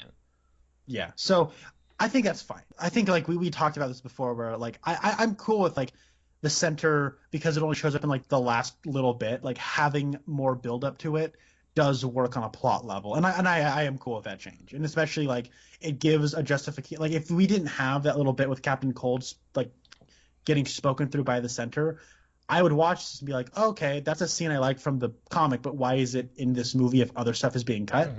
So I'm glad that they justified it with that. Have you ever heard of Howard Chaykin? I am familiar with him as an artist. I haven't read anything, but I've seen his art. That's about it. He once said, and I think he's worked on screenwriting also, and he once said that having worked on comics and screenplays, that roughly one page of a comic translates to about 1 minute of screen time. And so if you go by that logic and that formula, it really puts into perspective just how much was cut for this. Because if there's 60 pages per issue, then that's like 12 issues. I'm not good at math, but like that would be over a 3-hour movie if they adapted everything from the book. And obviously, like not every page would quite equate to that, because like you have a silent full page of Hal Jordan kissing Carol Ferris, that wouldn't be a full minute long. But then you have some pages like where King Faraday is explaining the formation of NASA, and there's a lot of words there, and that probably would be a full minute. But it really, I've thought about that a lot whenever I look at like adaptations and something that's a 22-minute episode or a 45-minute episode. Like I think about that a lot, and in this case, like. And I was thinking about it with All-Star Superman also. I know you said you haven't seen that, but that's a 12-issue miniseries, and it's also about the same length as this. And it's very noticeable what they cut to try and get the bare essentials of that story. Man, I can't imagine watching that, especially like that would almost be harder than adapting this because like each individual issue is like its own one-shot story, except for the Bizarro two-parter. But even then, it kind of is very much two halves. Yeah. And so like with this, at least it, like you're saying, the whole thing is one story. And so in a way, I don't know if that would be easier because like the Challenger stuff is very thematically important, but then doesn't have as much to do with the center. So that explains why they cut that from the movie. But then like there's some stuff that I do feel like shouldn't have been cut from the movie. Like the Rick Flagg thing with Hal Jordan and him knowing Hal's dad. Like that I don't think should have been cut from the movie. Yeah, and I think the reason is like what you're talking about is character stuff, and because this is less a deep dive into the DC universe as a whole, and it is kind of pinning it more on specific characters. You do want a little bit more out of the characters since it's being less of like a socio-political observation than the comic is being. And so you want more character development, but they don't really have a lot of that to develop because that's not what kind of comic it is. But then there is stuff like that with how that if you put that in there, you develop his character a little bit more, and you also develop Rick Flagg's character a little bit more as well. Yeah, because the way Rick Flagg is portrayed in the movie, he's almost a bad guy. Like, he doesn't tell Hal that there's explosives on the ship, and then Hal says, I can land the ship, and Rick says, I don't believe you, I'm going to blow us up, and you knew the risks going in. And no, he didn't. He didn't know you were going to bring explosives on the ship. And so, like, I do remember that there's one thing from the commentary I do remember where Darwin Cook said, like, you can't blame Rick Flagg because like he is trying to save humanity, because if that ship comes back down and the explosives go off, then like people will die, so he's trying to prevent that from happening. But he still comes off kind of as a bad guy here, and that is handled a lot better in the book. Yeah, I just had a thought. I just remembered something about the beginning of it. I really like the scene with little Hal when he goes to that bar. Oh yeah. What I think it's interesting about like how the book starts, like chapter 1 is called Analog Heroes. Yeah. And what I like about that title is it kind of like tells you what to be paying attention to. And like the losers don't have superpowers. They're just really good soldiers that all die. And it's like a really gripping 30-page comic right there. My favorite Jurassic Park movie. Can you imagine like if we had a superhero movie that was just that, but like stretched out, you develop it a little bit more, and oh man, it'd be so cool. It'd be much better than the Losers movie we did get. What's interesting about that is like they kind of talk about how during World War II, Adolf Hitler had the Staff of Power, which was like a thing that had actual power in this world, and that kept the heroes out of World War II. Little kind of a get out of jail free card of an excuse there, but sure, I'll take it. But what kind of happened, that what they take note of is that like mortal people won the biggest fight in American history, or in world history. And then after that, nobody really wanted the superheroes anymore, and you even had like McCarthyism, like took a lot of them off the board. So then you have people like Hal who are growing up, and he's going into that bar, and he's telling the woman that one pilot who knew his dad, that's his hero. It's not Superman, it's not Batman, it's not Wonder Woman. It's just this guy who was like a really good pilot, and like that's I think like indicative of like where people are, and like the Silver Age heroes of DC Comics aren't these mythic Wonder Woman, Superman, Batman kind of like archetypes. They're like the original Suicide Squad, which are just soldiers, I'm kind of amazed Sergeant Rock isn't in this story. I was thinking he'd be there at the island at the beginning. Yeah, it's a little surprising, but then what's interesting about the Silver Age is like what it does from a story level is it's like you have these like mythic kind of godlike heroes, and then the people who end up growing up to be the weird cosmic Green Lantern Flash like kind of wacky heroes and like your Golden Age heroes, they grew up being not inspired by those Golden Age heroes, but by regular people, the analog heroes. And that's something I really like about the story, and like kind of how it frames kind of the more jaded, less optimistic people and tone that you end up getting. And you see like Martian Manhunter, when he comes to Earth, he's not inspired by Superman. He's inspired by the television. You know what I mean? Mm-hmm. Like by the normal people playing make-believe. And he says he wants to be a good guy. But he's not a good guy with superpowers. He's a detective. You know what I mean? Like, that's really interesting to me. Yeah. I should point out the Spear of Destiny thing. I'm pretty sure that's a thing from DC Comics before this. I want to say in the 1980s, the various Justice Society stories did that as a way to explain why didn't this godlike being end the war in 2 seconds? Well, Spear of Destiny. So yeah, that's another thing that I think Darwin Cook was. He didn't create it, but it's handy. Gives us an end for these more mortal heroes in the story. That's true.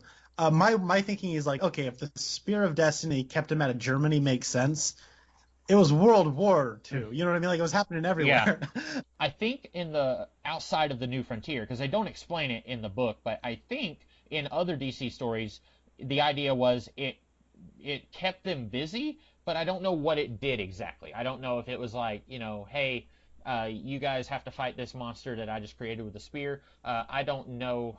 I'm not sure if that is what I feel like they could have explained it more, but then you'd have more exposition that doesn't really have anything to do with the main story at work. That's entirely true.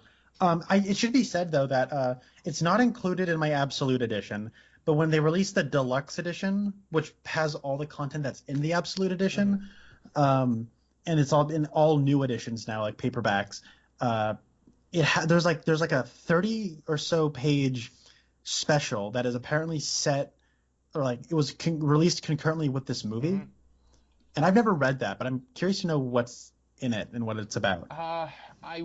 Is it the one that's like set in the early 60s? I think so. I know it has a lot of characters on the cover, but I know Black Canary's on it towards the middle for some reason.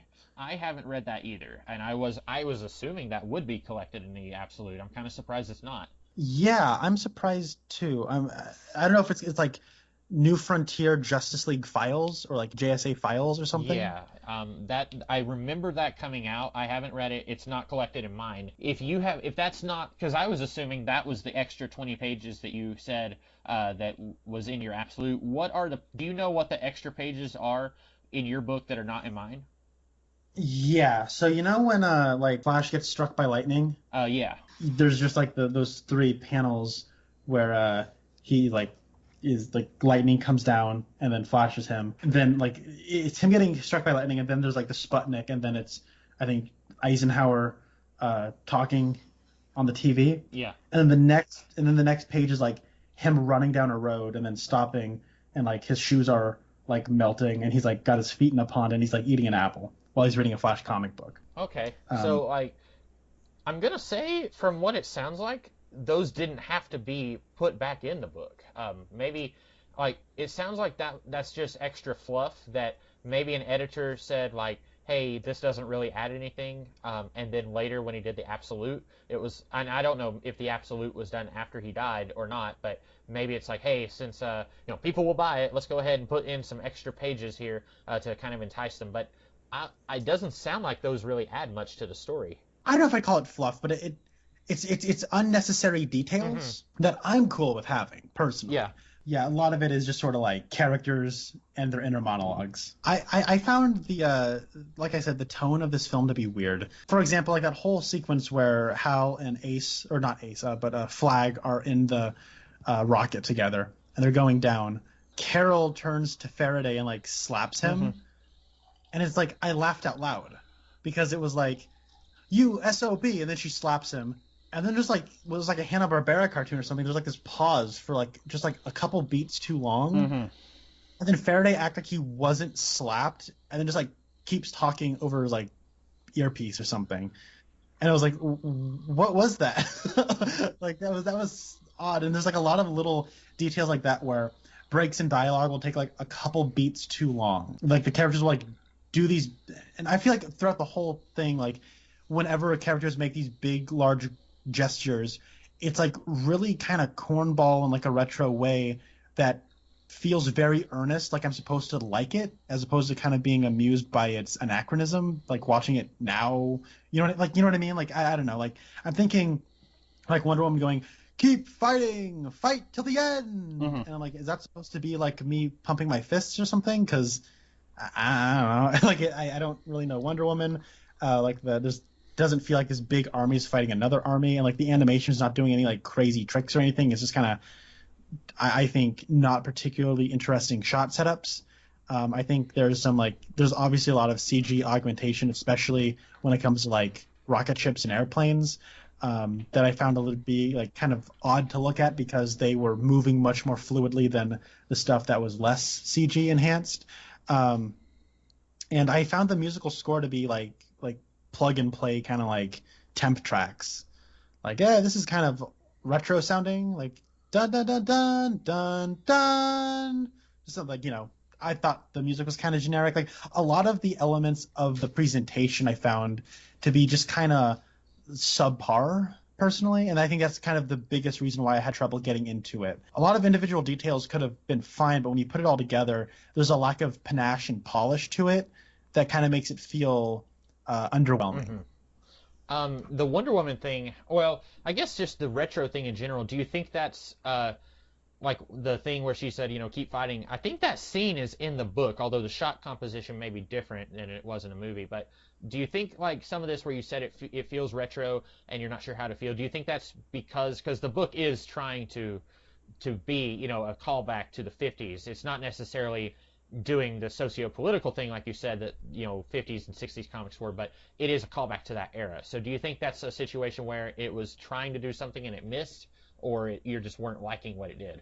I think there's two ways to look at it, because I don't like it on either level. On the one level, just isolated as an incident, I think as like a big like hero moment, like something about like the delivery feels like Lucy Lawless did not know what the scene was going to be. Mm-hmm. And they just said, say it triumphantly. And then so she just said, come on, guys, keep going. You know what I mean? Yeah. And then the mixing seems a little weird. Like it doesn't sound like she's in a battle to me. It sounds like they overlaid this audio on top of a battle scene, which I know is what happened, but when you're watching something, it should sound like it is mixed into the scene. On a wider level, why I don't think it works as like a moment within the story is because Wonder Woman's not really in it a whole lot, which is it could be said about a lot of other characters, but more so on a tone level. The tone is weird because the movie doesn't have the kind of jaded feeling, the world-weary kind of jaded, like the characters don't feel so defeated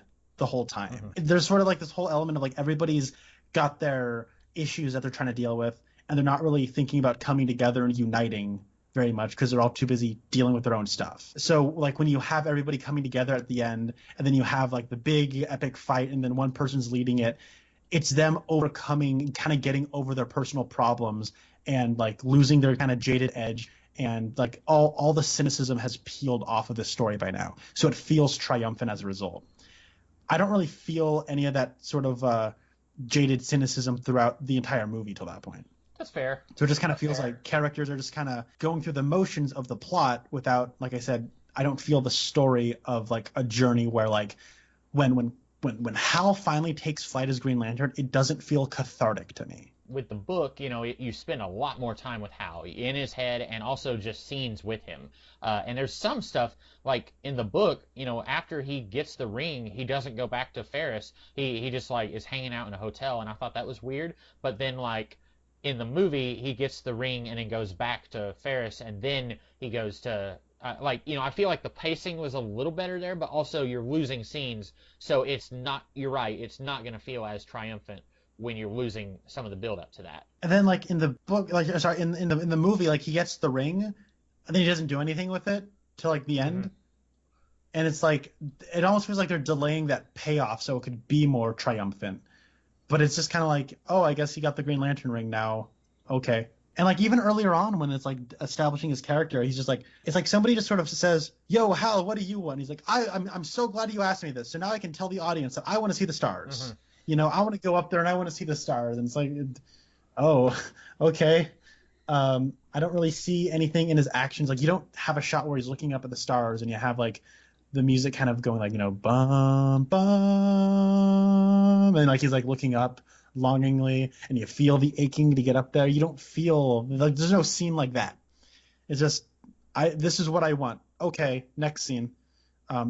Like I said, there's a lack of polish and storytelling prowess. I feel that kind of permeates this whole thing. Yeah, I can see that kind of. A lot of that didn't jump out at me, but also you are more knowledgeable about like the technical stuff in making a film, whereas I feel like when I'm watching a film, I'm paying attention to like story stuff and like structure, character, does this character work here, stuff like that. And not saying you don't pay attention to that stuff, but I hardly ever pay attention to like shot composition or musical score. Like I don't even remember the score in this movie. I think there's a reason why I don't remember the score. Yeah. But the reason why I think I pay so much attention to the technical stuff is because those are the storytelling tools that you use to enhance those story elements, bring them further to the surface, make them more memorable, make them mean more to you. My philosophy comes down to, I think storytelling, when it comes down to it, is more important than the story. Now, obviously, it helps if you have a good story. Obviously. But when it comes down to it, you can have a decent story that's a really good movie because the storytelling is excellent. Yeah. What do you think Mad Max Fury Road is? You know what I mean? What do you think Spider-Man Into the Spider-Verse is? Like, the storytelling stuff there really elevates tried and true stories that are happening in those movies. So I think that I should probably vocalize why I value so much the technical elements. Okay, yeah, that makes sense. If you are a fan of the DC direct-to-video stuff and you, for whatever reason, you haven't seen it, I hear this is one of the better ones. I mean, it's definitely better than Batman and Harley Quinn. My type 1 diabetes is better than Batman and Harley Quinn, so...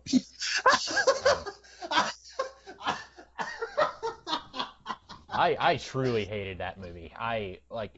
It was hard.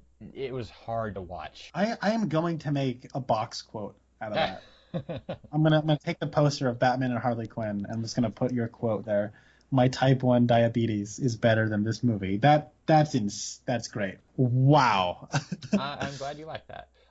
Did you have any thoughts? Not about the movie. I forgot to mention. So Ted Grant is fighting Cassius Clay or Muhammad Ali, who, if my timeline is not wrong, he would have been Cassius Clay would have been like 16 at the time, and I don't know what the rules are on like regulation boxing, but I feel like that I think because the most of the story is set in 58, he wanted to do a story where Ted Grant has one last hurrah, and who has everyone heard of? Well, Muhammad Ali, but Muhammad Ali mostly did boxing in the 60s, and he was, I think, too young to be doing that here. So I thought that was weird, but I had to look that up. It's not like I knew that by heart. But when I saw that, I thought, I wonder how old he was at that time. And I don't think that it's a thing where he lied about his age and was boxing when he was 16. But that's a weird detail in the comic that I find strange. By the way, did you notice that in the fighting poster it says Wildcat and Cook? Oh, no, I didn't. Like I saw that, like, that's so weird. Like, let's have a Darwin Cook Easter egg. Let's remove Muhammad Ali's like Cassius Clay name and replace it with Darwin Cook. That's like so weird to me. I don't think people would do that now. But and I wonder if they were doing that to remove an error of like, hey, he'd be 16 fighting a dude in his 50s. I wonder if that was their thought, but maybe. Also in the book at the very beginning, it's that part where like you were talking about where it said the Spear of Destiny. In the book, it talks about like, so you had human teams like Task Force X and the Challengers of the Unknown, and this is at the beginning of the book before the Challengers of the Unknown have even formed. Because we actually get to see the Challenger's origin much later in the book, and so I thought it was weird that they were referencing the Challengers by name in the first issue, or it was first or second issue. Okay, I don't think I got to that. What is the Challenger's origin? Like, when does it happen again? When they, when they all go back to the wreck, at the airplane, right? It might be in the second half, but like. They all get on, because, when Ace, he takes Hal to Ferris, and he says, hey, you've got a job here. And they get more into this in the book, and then Hal says, like, okay, you're going on an airplane with these other guys, and you're going to New York, and they're going to show you on TV. Save some of the broads for me. Oh. And that's the Challenger's. Oh, okay, wow. For whatever reason, I didn't draw that connection.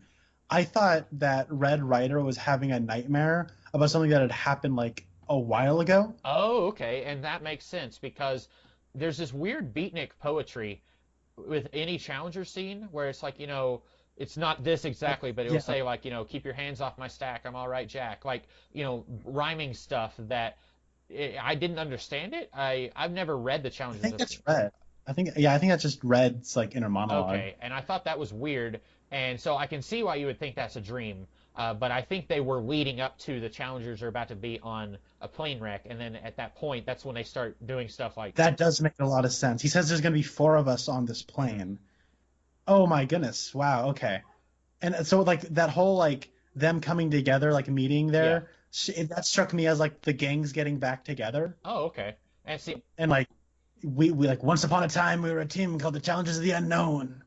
Now we're all brought back together because of nightmares, so we got to stay together. Otherwise, the nightmares will keep bringing us back together, or something to that effect. But no, you're probably right with that. well, and they are having nightmares. That's also because whichever one is at the carnival sleeping with the woman with the accent, he is having a nightmare. He wakes up and then gets there, and they say they're all having nightmares. But I also was thinking that their origin happened like after Hal got the job with Ferris. And to me, that was weird that they're mentioned by name at the beginning of the book when they hadn't. I don't think they had formed yet. Yeah, no, you're probably right. I think you're right on that one. There's enough context clues that I think prove your point. So And also, this is like a huge nitpick, but it is weird to me that because I think it was like an extra feature on the Superman Doomsday movie where they were kind of saying like, hey, the next one's going to be New Frontier, and Darwin Cook talked a little bit about how he overlaid comic book history with real world history to kind of create this story. And it's weird to me how he kind of fudges some of the comic book history here to make it work. Like Dick Grayson appeared first in 1940, but in this story, it's like late 50s when he first appears, when he first starts working with Batman. And then like Billy Batson, I don't know if you got that far, but right before the heroes make their big fight against the Center, a whole bunch of supernatural characters all get together on the moon. It's Zatanna, the Phantom Stranger, the Spectre, Dr. Fate, and Billy Batson are all there. And Billy Batson still looks like he's like 12, but Billy Batson or Captain Marvel is mentioned as one of the heroes who kind of faded away after House Un-American Activities did their thing. And like Billy Batson, the character Captain Marvel first appeared in the 40s, but he still looks like he's like 12 here. And so like there's some weird stuff like that where like he moves Robin's origin up a good 15 years, and it works for this story since this story is set in the 50s, and I like the idea of Batman changing his costume because he doesn't want to scare kids. I think that works great, but also it was weird to me how much he's changing some of the timeline stuff of the DC universe to fit with this being in the 50s. that's interesting. Yeah, I guess I was not taking this as like the chronology of when all these characters appeared is going to be the same in this universe. Mm-hmm. Just with a few people moved around. I didn't get the impression that Batman was Batman until like shortly before the House Un-American Activity stuff started. Okay. Because I think that like the JSA stuff is like who they're really talking about. Mm-hmm. And people like Superman and Wonder Woman didn't really come around until like the JSA was like well established and all that. Yeah, because like when we first meet Batman and he's fighting the cult, oh my God, seeing Darwin Cook's first appearance of Batman is just like, this is why I read comics. Like this is beautiful. I love it so much. Man, I just love Darwin Cook as an artist. Sorry, I'm just gonna go on a rant about how much I love Darwin Cook as an artist. Like it's just great. Like everything about the way he designs his characters, the way he frames his characters, like the way he draws Wonder Woman and like the different like body types he gives everybody. Like they have like they stay true to like the way they were originally conceived, but the way they were all originally conceived is sort of cookie cutter. Like Shazam and Superman looked basically the same, you know. It was just their costumes were different. But like if you were to like look at the Flash, his body type is different than Green Lantern, but they still look like classic characters. And like the way he draws Flashes, he's built like a runner. Like his legs are the strongest part on him.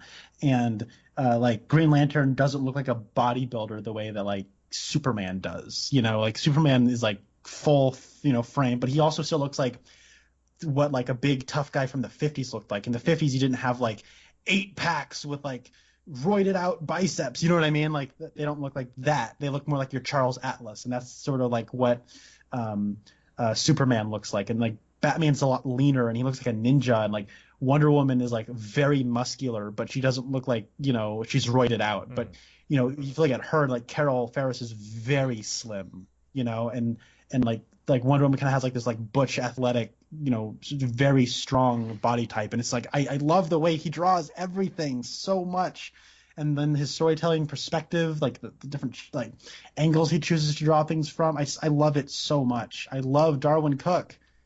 Yeah. I'm so sad he's gone. Yeah, I love the art here. I didn't really, we didn't talk about that a whole lot, but I think it's all very well done. This is one of those books that I want to go back to more often than I have and just look at the pictures or just Google his designs of characters. I think he did a lot of covers shortly before he died, and I really like those covers too. So I bought most of those. Oh yeah, actually, yeah. So you didn't really think of it as like a timeline kind of happening in like as it did in real life. Oh my goodness, I forgot that's what I was talking. Yes, yes, yeah, basically, because Batman's costume looks very similar to like his first appearance costume from the 1939. Yeah, and then Robin appeared like 1 year into Batman's career, Right. so I kind of was taking that as and obviously more than a year has passed when Robin shows up, but I don't know. I feel like you can fudge it a little bit, like it's fine. But I don't know. I feel like it wasn't like Superman appeared in 1938, Batman appeared in 1939. I wasn't getting that impression from it. Yeah, and it's his story, so he can do whatever he wants. And I shouldn't, expect him to do something that I would do. But because I saw that little featurette where he said he overlaid the history of the comics with the real world history, I guess I thought it was kind of weird how often he kind of fudged it a little. But it doesn't hurt the story necessarily. I really want to see more comic book creators do something like this. I want to see with like All-Star Superman, it's Grant Morrison and Frank Quitely have complete creative control over Superman, but it is only Superman. And I want to see like one creator's take over the entire DC universe. Like I guess technically like Mark Waid and Alex Ross did that with Kingdom Come. I've not read Kingdom Come. I know you're not a fan, but I like it. Okay. I know somebody who's not a fan. Okay. I was about to say, when did and now I'm second guessing myself. Like, did I say something about it at one point that I don't remember? I like it. Okay. But like I want to see more people do this, where they have complete creative control over and they can keep coming back for more stories. Like they just do one big opus, but like I want to see more of this stuff, and I'm a little surprised we haven't seen more of it. Yeah. And I guess there is some of that. Scott Snyder seems to be permanently camped out on Batman, and like he had his run starting with the New 52, but then he continued to do other Batman stories. Like there's All-Star Batman, and then there's something like Last Night or something where it's like it's set in the future and he has a Joker head in a jar, and like there's stuff like that. Like DC has their I think it's called their Black Label, where it's like it's not necessarily in continuity, but like I can't even name two of those that have come out. So I'm sure there have been some that came out, but I feel like they're doing some of that, but it's hit or miss for me. Like if it's a creator I don't like, then I'm not going to read it. But I'm sure they. Yeah, but even with like Scott Snyder, he's writing the Batman within prime continuity. Okay. Yeah. Like he'll maybe bring Superman into a story, but somebody like Bendis will be writing Superman, and Robert Venditti is writing Green Lantern, and he might do Metal in this just a crappy version of Final Crisis, but like, you know what I mean? Like he gets to do the event, but that's within continuity. It's not his world. I hear you. Yeah. I want somebody complete creative control over the entire universe and every character in it, and not even necessarily like I don't know. Not you can do like your own Batman run in that continuity, and then do your Wonder Woman story, and then do like a Justice League story. You know what I'm saying? Like the box is locked. It's just this creative team. Yeah. Well, I want to tell you about a story that came out about 10 years ago. It's called All-Star Batman and Robin, and it. I know Connor is not a fan of that story. I don't know anyone who is a fan of that story, but. I for anyone listening, I am not just not a fan of All-Star Batman and Robin. I think it is the worst piece of fiction I've ever consumed. I think it is dreadful, abhorrent torpor. Just the worst. My type 1 diabetes is also better than that, probably. Yeah, and the only reason I made that joke is because Connor told me that was his least favorite story of all time last time we Oh, it was off camera, I guess, but yeah, I saw my shot and I had to take it. I appreciate it. I really do. So should I suggest a subject for review next time? Yes. I think we've been going a while here, but there was a lot to talk about here, so I'm glad we did that. We don't get to talk comic books very often, No. so. And I don't get to talk Darwin Cook all the time, so I'm going to take advantage of that, So the last time I, took a risk on a movie that you and I never saw, it was Survival of the Dead. So while it might be some of the most fun I've ever had recording a podcast with anybody, I did not necessarily enjoy watching it. But you know what? I will go once more into the depths and pick something I've never seen. I don't know if it's something you haven't seen. Okay. Maybe you have, you might not. It is a classic Hollywood movie, winner of 10 Academy Awards, including Best Picture. The Twin Peaks connection is somebody we have never done before. Okay. And I was looking into it. There's not only one Twin Peaks connection, but there are 2 Twin Peaks connections that we've never used before. And not only that, but these 2 people are like barely in anything besides Twin Peaks, but they were also just happen to be in this. Okay. And it was like 30 years before Twin Peaks. Can I take a guess? Yes. Is it West Side Story? Yes, Okay. It is West Side Story. Ah, yes. It's Richard Beymer and Dr. Jacoby. Russ Tamblyn. Yeah. I happened to... Ding, ding, ding. I don't know where I was somehow went down a rabbit hole a couple weeks ago and saw...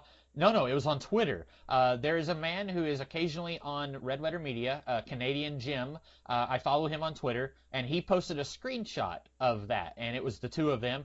And I thought, ooh, that'd be a good podcast for me and Connor. So when you said 30 years, when you said there's 2 of them, and you said 10 Academy Awards, I thought it's got to be West Side Story. I'm looking forward to this. I think I've seen part of it in school when I was in elementary school. So basically, I remember nothing about it. Okay, yeah. I actually bought this movie recently because it's on the AFI Top 100, so I'll watch it sometime. But I wanted to kind of light a fire under me to watch it pretty soon because this December, Steven Spielberg is actually remaking this movie and it's being released in December. Ooh, are you excited about that? I mean, I like Steven Spielberg. Okay. I've never seen West Side Story, so I don't know. But it's one of those things where I don't want to watch the original like the day before watching the remake. I would like to watch it and be familiar with it and spend some time with it. So I figured this would be a great time. It stars obviously Natalie Wood is the big name, but like the other lead of the movie is Richard Beymer. That's interesting to me. So I figured since he's not in hardly any, he and Russ Tamblyn are barely in anything that's not called Twin Peaks, then I figured why don't we do it?